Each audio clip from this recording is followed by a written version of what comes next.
Sampurasun. Ujang Nyai Incu Aki anu aya di sakuliah dunya. Haturan wilujeng patepang deui sareng Aki dina acara Hileuksa Ngadongeng.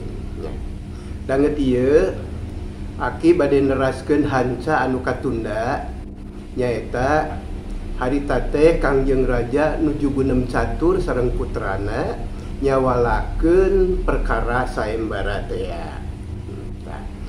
Kawit nama Kangjeng Raja teh tos nyaluyuan pikeun ngayakeun sayembara. Tapi barang ngadangu syarat anu sakitu beratna, raja ngaraos reuwas sarta hariwang bisi teu aya anu sangguppeun. Atuh kumaha sikep Kangjeng Raja salajengna? Sumangga nyangakeun dongeng Sunda anu judulna Mulang Tarima bagian kedua episode sayembara. Mangga urang ngawitan ngadongeng. Pamit teu kitu moal kapendak jati dirina anu sayakti ama nya heug atuh. Heug ku ama rek dijalankeun. Ayeuna pisan ama rek badami jeung Paman Patih sina ngayakeun sayembara. Ngan kade yeuh, hidep kudu panceg kayakinan, kudu tigin kana janji jeung satia kana ucap. Poma ulah jalir janji, ulah lanca-linci luncat mulang, ulah udar tina tali gadang. Sabab lamun Nyai jalir janji bakal goreng balukarna sarta bakal ngawiwirang ama jeung bakal ngaragragkeun harkat katut darajat urang sarerea. Kitu saur Kangjeng Raja papaitan. Sabab gede kamelang inggis ku bisi rempan kusugan bisi pelengkung bekas nyalahan. Mangga abdi sejak tumut kana piwuruk ama. Saha wae anu tiasa nyumponan pamenta abdi eta pisalakieun abdi. Bade menak, bade somah, atanapi cacah kuricakan mangga teu janten pamengan. Asal tiasa nyumponan kahoyong abdi nu tadi tea. Ya heug, syukur atuh ari kitu mah. Harita keneh Kangjeng Raja ngangkir Paman Patih jeung para ponggawa karajaan pon kitu deui para sepuh. Perkara sayembara dipadungdengkeun kalayan daria, akhirna Patih kapapancenan jadi panata calagara. Bewara geus diembarkeun ku Paman Lengser. Beja disebar ka sakuliah nagri. Tetela eta bewara teh meunang pangbagea ti para raja, para sudagar jeung para nonoman. Malah santana oge geus meunang beja bet jorojoy hayang milu sayembara. Tetela bener kasauran sepuh anu kamari teh. Putri raja henteu tukuh palai kagungan caroge kanu sababad. Tapi kersa kasaha wae asal nyumponan syarat sakapalai anjeunna. Hanjakal aing eueuh pangabisa. Kitu ceuk santana. Dina hatena perang sabil, aya atoh, aya bingung. Atohna aya kasempetan pikeun ngajajal milik jeung nasib. Bingungna estu teu harta teu harti. Mun tea mah milu tandang makalangan ukur matak nambahan wiwirang. Ngan barang dipikir deui nilik kana kasempetan mah estu hade pisan. Sabab kari-kari manehna datang ka puseur dayeuh bet aya sayembara. Asana teu sambarangan jalma bisa meunang kasempetan anu sakitu hadena. Gancangna carita. Dina waktu anu geus ditangtukeun ka puseur dayeuh juljol loba tamu. Jalan jeung alun-alun rame ku nu lalajo, rahayat meh tamplok ka puseur dayeuh. Sabab warta ngeunaan saembara geus sumebar ka mana-mana. Harita teh santana oge milu lalajo. Bat diparengkeun tepung deui jeung sepuh anu ti heula kungsi ngobrol tea. Atuh pok deui bae ngahatean sangkan santana milu saembara. Kumaha Jang? Arek milu saembara teh? Cek eta sepuh. Kawas nu hayang boga kapastian naha santana daekeun atawa henteu. Kantenan hoyong mah Pak. Tapi moal isin gitu. Era kusaha. Da ieu mah bebas keur saha wae. Sok lah milu. Keun anu aras urus nama ku Bapak. Mangga atuh. Nanging pangpangkerna we nya Pak. Nya heug keun bae paneuri oge. Sok cicing dagoan di dieu. Ku Bapak rek didaftarkeun. Santana teu bisa magar kumaha. Da hatena oge memang aya niat hayang milu. Nya atoh we aya nu haat bantuan nguruskeun mah. Ras inget kana papatah indung kukutna. Terus ngagerentes jeroeun hate. Ma nada pidoa. Abdi bade ngiring saembara. Ras deui ka indung bapana anu geus taya di kieuna. Teu karasa berbayi cepanon bijil teu kaampeuh. Teu kungsi lila aya bewara ti patih. Yen saembara rek dimimitian. Ger nu lalajo surak. Patih ngembarkeun yen putri bade ngalungkeun ali ampal ka talaga. Sakabeh pamilon bisa sakaligus babarengan ancrub kana talaga. Sing saha anu bisa manggihan eta ali kudu gura-giru lapor ka patih. Ari ali kudu diserenkeun langsung ku pamilon ka putri. Rengse ngabewarakeun tata cara saembara ger deui anu lalajo surak. Ari para patandang geus teu sabar hayang geura prung saembara. Lolobana mah ujub takabur yen pasti dirina anu bakal manggihan ali ampal teh. Kung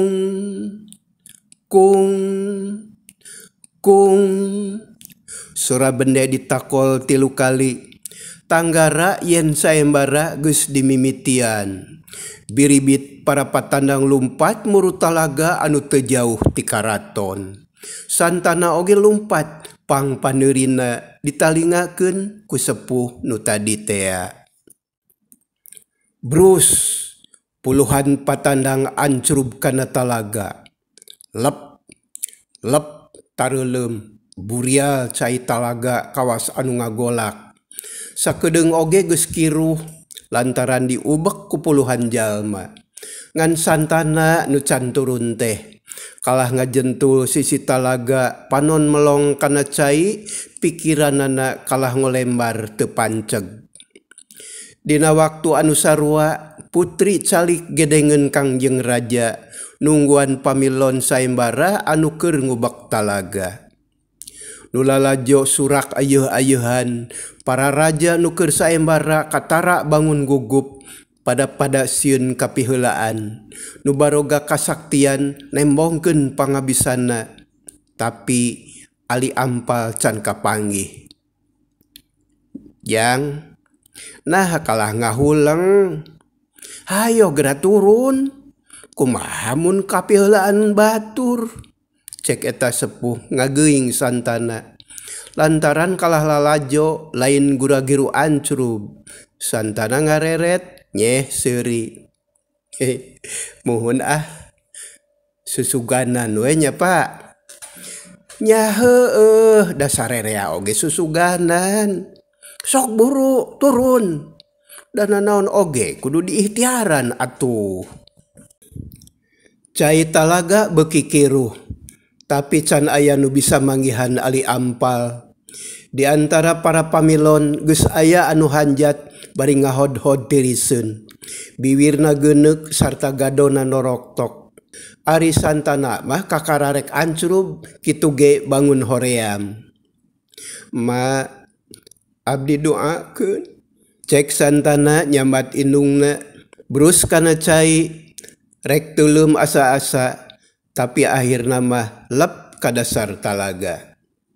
Aneh. Barang lep teuleum di jero talaga teh caang ngebrak.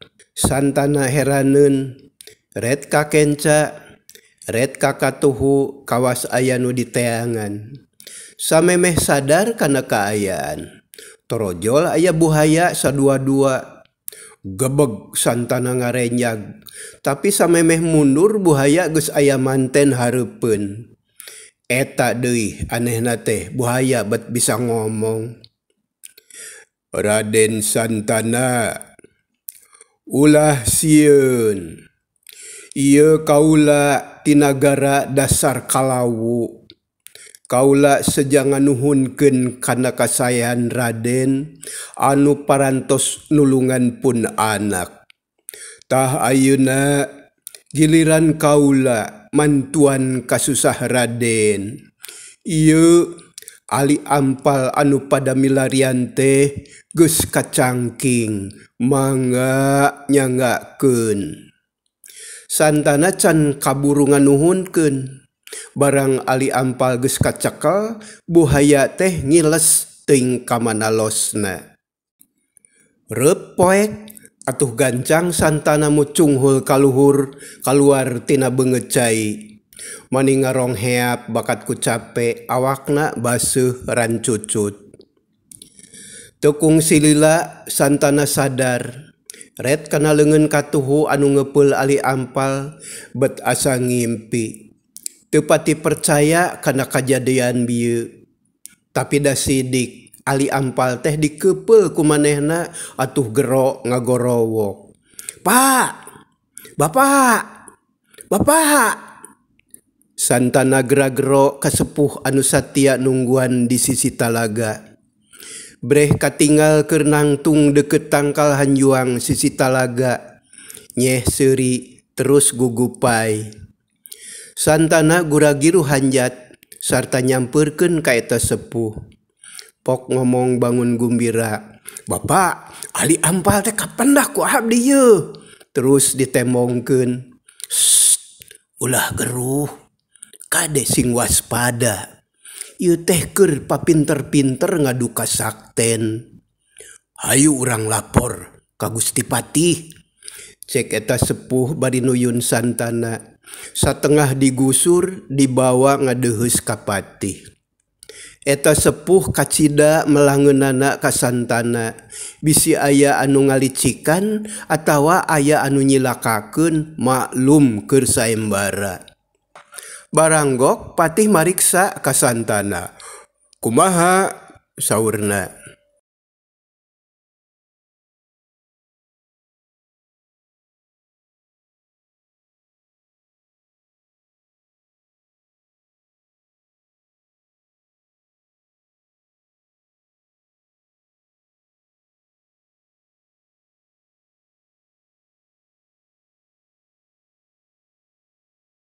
Ayah hibar pangdoa ti sadayana. Ieu ali ampal kapendak ku abdi mangga nyanggakeun, jawab Santana bari nemongkeun ali. His, ali mah ulah dibikeun ka kaula. Hayu urang ngadeuheus ka putri. Tembal Patih bari ngagupayan para pangawal. Santana dikawal ku genepan anu samakta pakarangna ngadeuheus ka putri. Kumaha Paman Patih? Aya nu bisa manggihan? Saur putri bari neuteup ka Paman Patih. Dawuh timbalan. Nyaya pisan jajaka anu tiasa mendakan ali ampal kagungan putri. Ceuk Patih bari nunjuk ka Santana. Oh nya, syukur teuing. Geuning aya anu boga pangabisa. Saur putri bari jeung bear marah mai.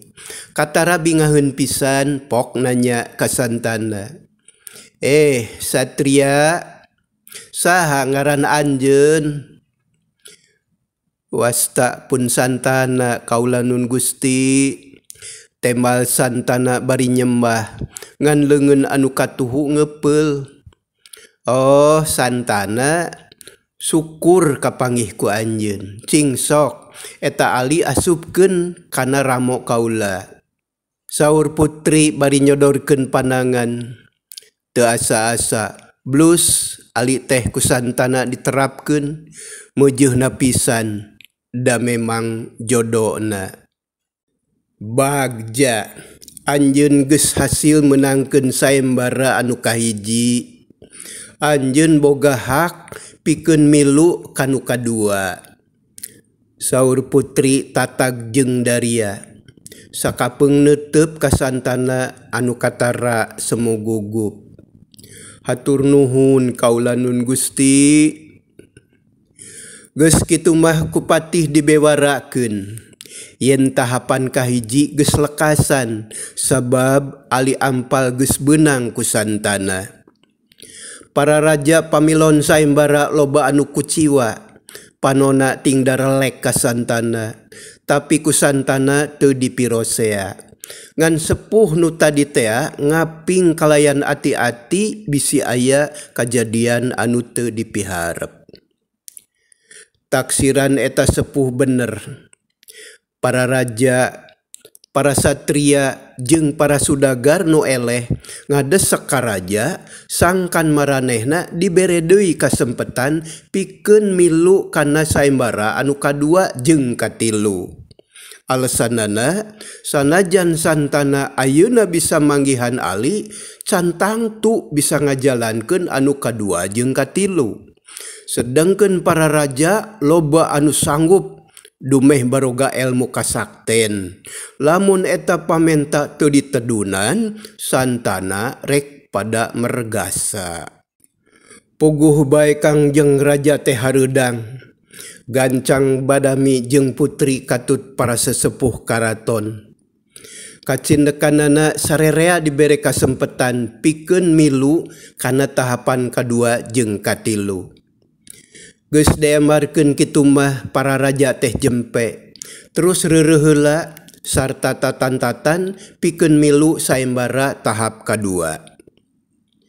Kirawancit tunggang gunung sakabeh pamilon geus kumpul di alun-alun. Calagara geus tatan-tatan, Kangjeng Raja jeung putri geus aya di dinya. Beas anu rek diawurkeun geus disadiakeun.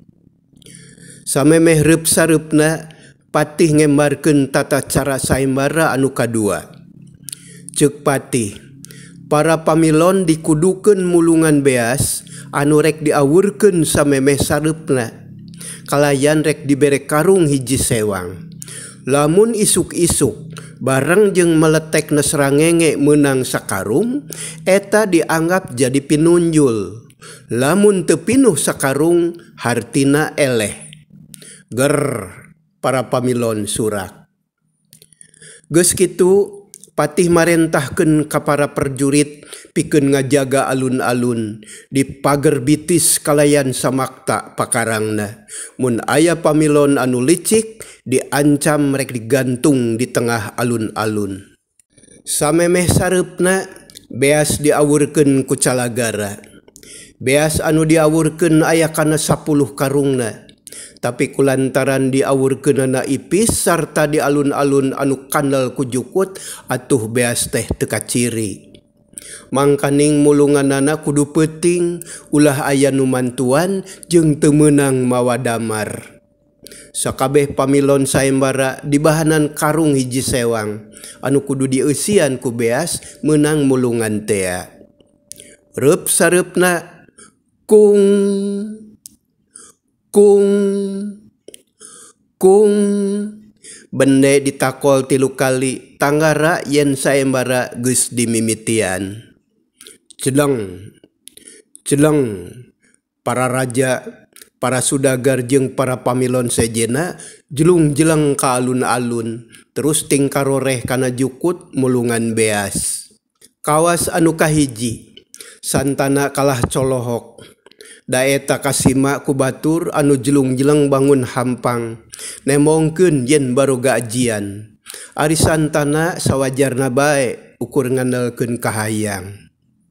Jang, nah kalah ngahulang. Kumaha ieu teh? Itu batur geus ngamimitian. Hayo maju. Kade karungna tinggalin. Cek sepuh anu ti tadi ngajejeran. Kituna teh bari nepak kana tak-tak santana. Asa seunggah pak.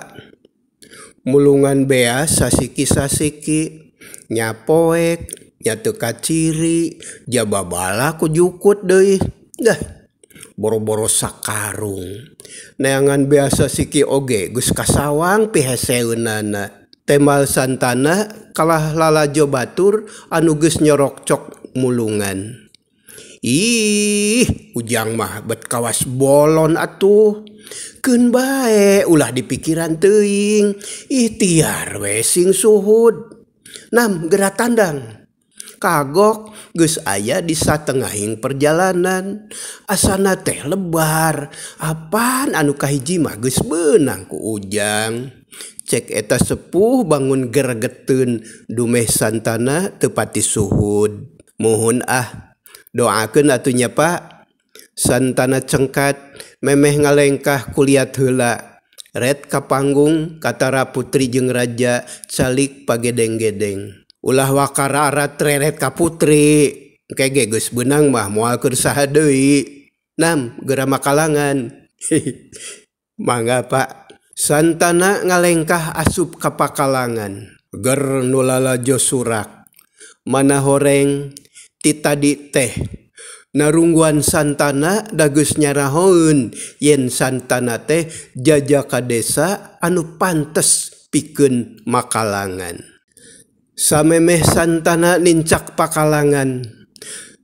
Aya nu ting garero di tengah alun-alun. Kacirina ting gurubug. Malah aya nu mundur sababaraha lengkah. Nu deukeut ka santana pakupis ngusapan leungeun jeung suku kawas nu digemrong sireum. Haram jadah. Geuning loba sireum. Pokna bari terus pindah ka nu lowong. Tapi diherengan ku nu geus aya di dinya. Duh. Batur ge rariweuh kacirina teh. Nun Gusti abdi pasihan kakiatan. Cek santana dina hatena terus lempang lalaunan ka tengah alun-alun milihan tempat anu can aya batur. Gero dibeh kaler aya nu nyentak tapi lain ka santana. Hai bangsat, ulah di dieu sia. Bari ngacungkeun peureup sieun kasoro. Nu disentak ngalawan, nah ada bebas. Di mana we sakadaek aing? Tetela hawana panas saembara teh. Ger nu duaan teh gelut bukbek nu sejen teu malire boro-boro hayang misah jongjon we mulungan beas da sieun kaberangan. Santana bingung di mana nya kudu mulungan. Sok sieun pada ngusir tapi barang breh aya hiji tempat nu pada ninggalkeun. Cek ieu aya sireum, ceuk ieu aya sireum atuh lowong eueuh batur. Cing ku aing rek ditincak. Aya sireum moal. Cek santana bari nincak lalaunan. Mani diapai-apai bisi aya nu katincak. Baranggog cingogo gero aya nu ngomong bedas semu jauh. Hei, Den Santana. Anjeun teh saha?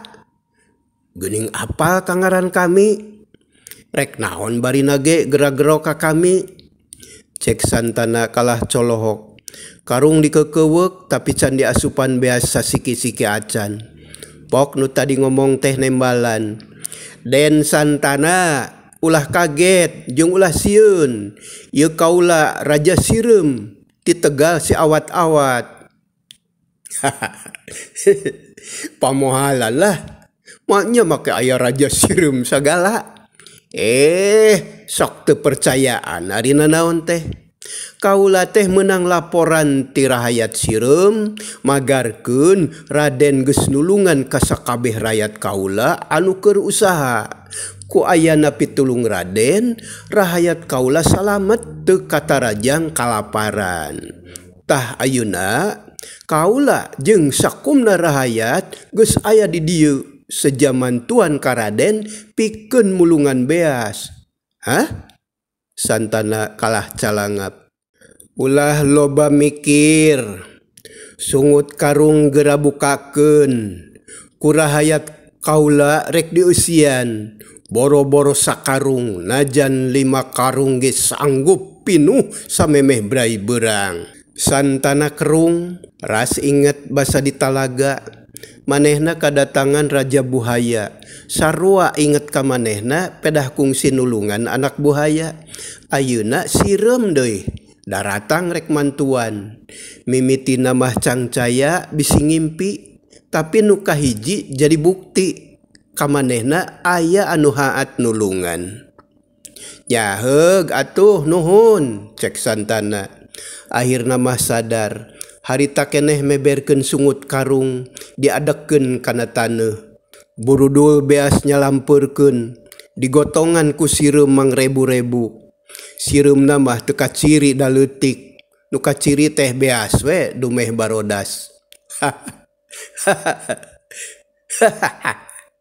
Ayo maju, ulah balangah euy. Hayo akutan ka dieu. Tuh nu gendut ngahalangan. Singkahkeun euy. Aya nu gogorowokan tapi ngan kadenge ku Santana wungkul. Cacap omongan kitu, pamilo nu jangkung badag ngajungkel bari gogorowokan. Terus ngagereleng ka kenca ka katuhu sakujur awakna digemrong sireum. Ger surak pagalojeng nu seuri ting cakakak. Ulah bari hareureuy. Terus digawe sing bener. Eta beas asupkeun kana karung. Ceuk sora ti kencaeun Santana. Mana horeng loba mandorna sireum teh. Ari Santana anteng nyekelan karung. Beuki lila beuki ampeg. Barang direret geus rek tengahna. Padahal batur mah paling loba oge karek sacangeum. Gancangna carita. Samemeh tengah peuting oge Santana mah geus pinuh sakarung. Jung nangtung, red ka kenca, red ka katuhu, breh puluhan pamilon saembara tarungkul manihusu, ting karoreh kana jukut mulungan beas sasiki-sasiki. Pok aya nu ngomong, heran. Nah di dieu mah hiji-hiji acan beas teh, dihakanan ku jurig kitu. Santana ngarti. Pangna kajadian kitu teh beasna diakutan ku sireum kana karung manehna. Rek ngadaguan naon deui da aing mah geus hasil. Nya mending lapor ka patih cek Santana bari mangul karung anu pinuh ku beas. Hanyakal pisan ujang nyai. Waktosna parantos seet. Kumaha atuh nasib Santana salajengna? Antos terasnanya dina carios mulang tarima bagian anu katilu dina episode kawin jeung putri.